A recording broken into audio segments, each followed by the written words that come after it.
Hey everybody, I'm Madalyn Sklar, host of the Social ROI Chat, and we had an amazing chat today. I'm here with our guest, the awesome Dustin Stout. Dustin, how are you? Oh, I'm great. I love the fact that I get to work from home and participate in chats like this over the internet. So if you hear a baby in the background crying, our youngest, our daughter, she's a little sick today. So she's I'm not feeling sorry. great. So she might be a little whiny in the background, but That's totally okay. I mean, gosh, live streaming video is all about being real and transparent, and people get to really know us in our world. And so I actually yeah. think that's great that there's nothing wrong with that. I don't have any small ones anymore. Mine's grown up and out of the house. So the only thing you might hear is my dog. Always a possibility. You never know. So we had a great chat today and you were incredibly insightful. The topic today was protecting your business from social media platform changes. And, wow, we're going to dive in just a moment and have you share with us some of the things that we talked about. But before we do that, can you tell everybody a little bit about yourself? Sure. So for those of you that don't know me, I live in SoCal and I moved out here 2003 right after high school. The same reason everyone does, and that's to become an actor. But what I found out after doing 2 years at a prestigious acting conservatory is that in Hollywood, celebrities act and actors wait tables.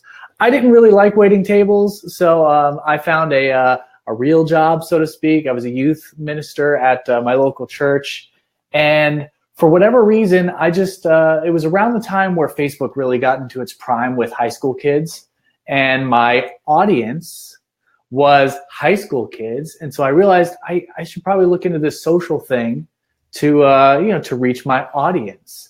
And it just so happened around that time, I sat in a little room in Orange County, California at a conference called Catalyst, where a guy named Michael Hyatt, you might have heard of him, talked about how you can build your platform using social media and blogging. I signed up for Twitter during his talk. And after that conference was over, started blogging about my findings in social media. Fast forward a few years later, I'm being named one of the top social media blogs in the world by Social Media Examiner. And just last month in January, I was flown out to Nashville by Michael Hyatt himself to be interviewed by him because of my expertise in social media. Now, the craziest part about that to me is I wouldn't have gotten into social media had it not been for his talk. So that's where I am today. I'm very fortunate, been able to work with some great brands, some great businesses, some great people, and start a few software businesses along the way. That's an amazing story. You know, I was watching Michael Hyatt's Instagram stories and he showed you there. And I remember he was like, each day showing the different people he had, like Pat Flynn and a few others. I can't think off the top of my head. But I remember the day he showed you and you were in the background. I'm like, Dustin's there. How cool is that? So, wow, that is so neat.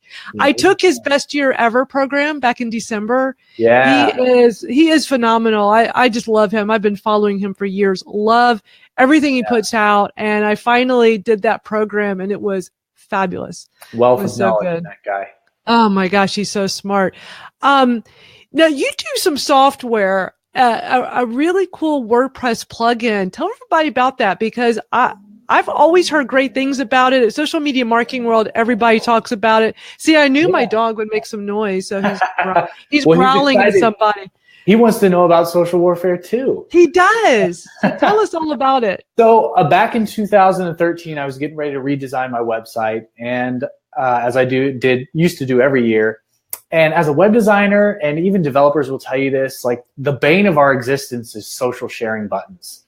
They're a necessary evil, but the problem with them, at least back in 2013, was most of them were ugly. Most of them didn't do what you really wanted them to do. And most of them, the biggest problem was they killed your load time on your pages, which is bad for users. Yeah. People don't want to sit around and wait for a web page to load. And it's also bad for SEO. Google would penalize you for slow loading pages. So I designed something that I thought would look good on my site. And we had another friend, Jason, and my friend Nick, who's a developer. we came together with these ideas of what we would want out of a social sharing plugin. It has to load fast. It has to look really good. It has to be able to customize itself to your own website's branding. And you need to be able to control what people share. So I didn't want someone just clicking a tweet button and it's sharing the headline. I wanted to write that tweet for them, right? Because I know what people are going to click on. My readers may not know exactly what to write to get clicks yet, but I want them to get clicks if they're sharing my content. I also wanted to choose what Pinterest image they shared, and I wanted to write that Pinterest description for them. So I wanted control. Very controlling, Madalyn. But that's only because that's a good thing.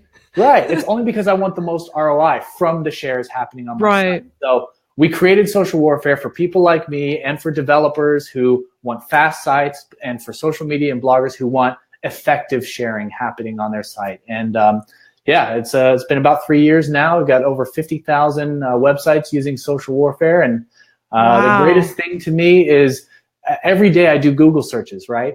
And I'm looking for articles or I'm looking for answers. And 9 times out of 10, I click on a top search engine result, and boom, social warfare is being used by that website. That's the greatest feeling in the world to see somebody out there using your baby. And congratulations. How amazing. Yeah.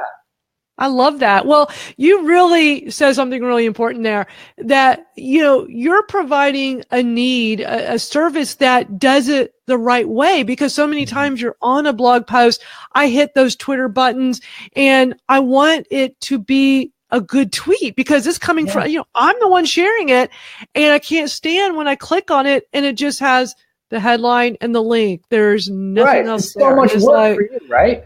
Yeah. I need to take the work. Not only am I controlling, but I'm also very considerate. I want to take the work out for the reader. I don't want them to, when they hit the pin button, have a million different choices and they have to go, oh my gosh, which one do I want to pin? Oh, now what do I have to write for this Pinterest description? No. I'm going to pick the right pin for you. You hit that button, you get the pin, the description's already, just pick a board.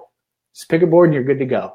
It's brilliant. It's brilliant. I am totally going to sign up for it. I've been meaning to do it. I just haven't done it yet, but I am going to. And then with your generous discount code you provided today, oh my gosh, there's no reason for today only.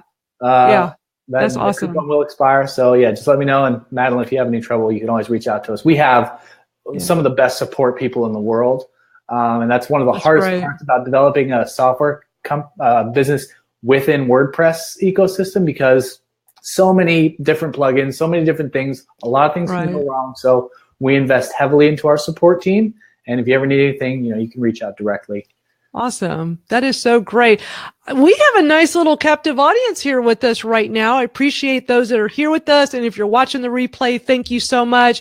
We've got Dorothy. Mitch is here. Hey, Mitch. Mitch, are you coming to Social Media Marketing World in a couple of weeks? I think you had said you were. Let me know. Type a comment. Let me know. Definitely want to make sure we meet up. Gary's here. It's always nice seeing our people, regulars from the chat, come on over to the live stream afterwards. So we're just going to go through some of these questions. Let's start with question number 1, because this was a really good one. Why is it prudent not to rely exclusively on social media to grow your audience? Oh, it's such a double-edged sword, right? Because with social media comes this great opportunity to reach more people than you probably ever thought you could. But the catch is it can be taken away from you at any point for any reason without any warning. That happened with Blab. Blab was a great live video platform. Oh my God, that was amazing. I miss Blab. People loved it, but Blab decided to shut it down. And I know people. I know a guy who had a phenomenal business plan that was using it. He was monetizing it. He was monetizing his audience. And then out of nowhere, they shut it down. And he wasn't, because he thought, oh, this platform will be around forever. He wasn't building his email list. He wasn't funneling people to his website. And he didn't have all that in place. He had a lot of savvy. He had a lot of things in place for the platform, but he didn't have that fallback that he controlled. So, and then Vine's gone. How many social networks have to die before we realize that, social media is great, but it's not the home base. It's not the place where we keep our audience. We need to pull them somewhere that we control, which is why most people have a website and an email list. That's really the 2 key ingredients. I totally agree. And Dorothy says that's how she ended up here from Blab. I used to host, Adele DeMeyer and I used to host a weekly Blab talking all about Twitter. And we used to have so much fun doing that. Yeah. It was such a great platform. Being able to connect with people that like from Twitter chats, there were people that would go do their Twitter chats and then go, like Rebecca Radice. I remember she had a chat where they would all go on and live stream and that was the first time I met her was on Blab, which was amazing, like before social media marketing world. So I thought that was really neat. Well, we can go all the way back to the MySpace days. That is where I learned my valuable lesson. I used to be in the music business. So MySpace was perfect for the music business. And I was helping so many artists with building their fan bases, selling their music, going on tour, and using MySpace for this. But this was before we really understood social media. So none of us were thinking, oh, let's go collect email addresses. No one ever thought that MySpace would go away.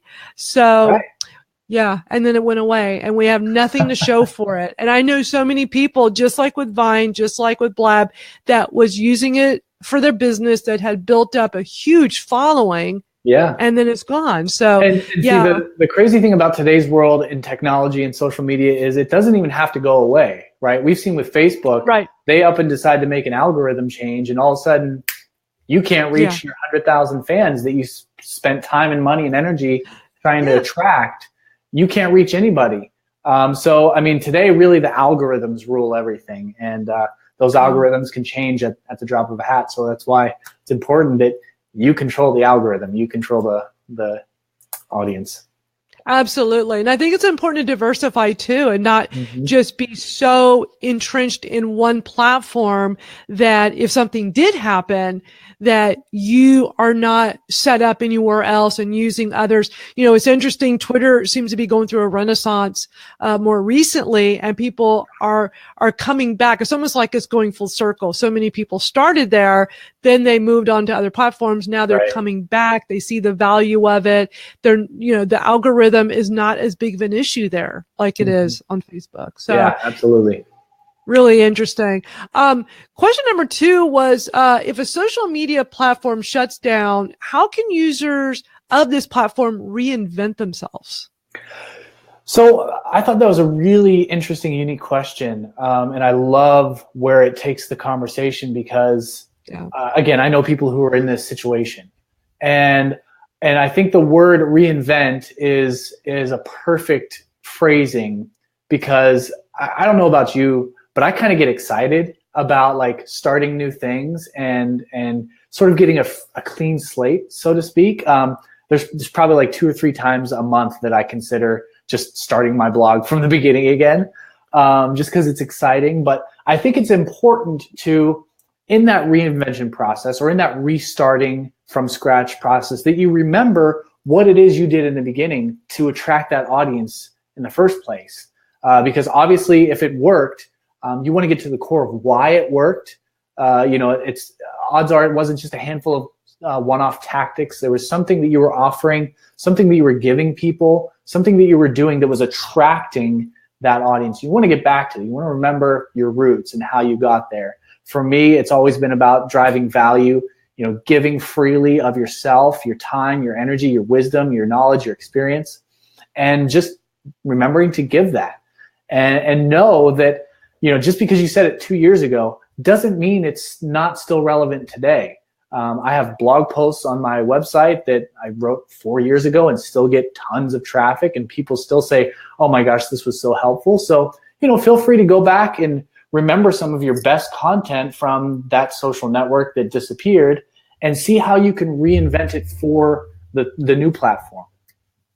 That is such great advice. It's interesting how, like with YouTube, the shelf life is so long, right? People will still watch you. I have YouTubes teaching people how to use MySpace that still get views, right? It's like, wait a minute.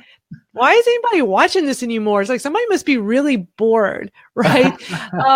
But you could go back to some of your older YouTube videos that are still being watched and maybe, make a newer, updated version of it that fits more with today.